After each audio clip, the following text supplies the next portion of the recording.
मैंने कहा ठीक है जैसा तुम कहो, लेकिन फिर कब मिलोगी? और मैं जवाब के इंतजार में उतावला हो रहा था। हर सेकंड ऐसे लग रहा था जैसे सदियां गुजर रही हो, और जैसे ही मैंने जवाब सुना तो मेरी बाँछें खिल उठी। नीतू बोली, मैं कल सुबह तुमसे 10 बजे मिलूंगी और शाम तक मैं तुम्हारी ही हूँ। उसकी बात सुनकर मैंने अगले दिन की पूरी तैयारी कर ली। मेरे दोस्त का एक फार्म हाउस दिल्ली हरियाणा सीमा पर है, तो मैंने अपने दोस्त से उस फार्म हाउस में सारा इंतजाम करने को कह दिया और उसकी चाबी सुबह सुबह ही ले ली। मैंने नीतू को पीतमपुरा मेट्रो स्टेशन के पास ही बुला लिया और वहां से उसे कार में लेकर मैं सीधे दोस्त के फार्म हाउस पहुंच गया। वो भी पूरे मन से ही आई थी, तो पूरी तरह से तैयार होकर खूबसूरत अप्सरा की तरह लग रही थी। माथे पर एक लाल बिंदी, चेहरे पर हल्का मेकअप, खूबसूरत सा कत्थई सलवार सूट जो उसके बदन पर आकर और खूबसूरत हो रहा था, और पूरे रास्ते वो मुझे बड़े प्यार से देखते जा रही थी और उसका हाथ मेरी जान पर सहला रहा था।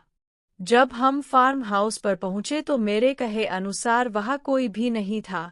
मैंने पहले ही खाना और पानी लेकर रख लिया था, क्योंकि फार्म हाउस पर मैंने ही किसी के भी होने के लिए मना कर दिया था। हमने खाने के पैकेट और पानी की बोतलें ली और अंदर चले गए। अंदर जाते ही खाना और पानी मैंने मेज पर रखा और नीतू पर टूट पड़ा। मैंने उसे बाहों में भरा और भरते ही उसके होठों को अपने होठों से लगाकर उसके होठों को ऐसे पीने लगा जैसे रेगिस्तान में प्यासे को पानी मिल गया हो।